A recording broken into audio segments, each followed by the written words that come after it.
Hi friends, ఇవాళ తెల్ల కాకరకాయ ఫ్రై చేసుకుందాం. ముందుగా కాకరకాయలు శుభ్రంగా కట్ చేసుకొని ఇలా ముక్కల కింద కట్ చేసుకోవాలి. తర్వాత కళాయి పెట్టుకొని ఆయిల్ వేసుకొని ఆయిల్ హీట్ ఎక్కాక కట్ చేసుకున్న కాకరకాయ ముక్కలు వేసుకోవాలి. కొంచెం ఉప్పు వేసుకుంటే త్వరగా మగ్గుతాయి కాకరకాయ ముక్కలు.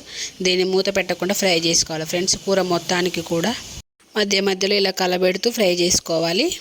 ఒక 10 మినిట్స్లో ఇలా బ్రౌన్ కలర్కి వస్తాయి కాకరకాయ ముక్కలు.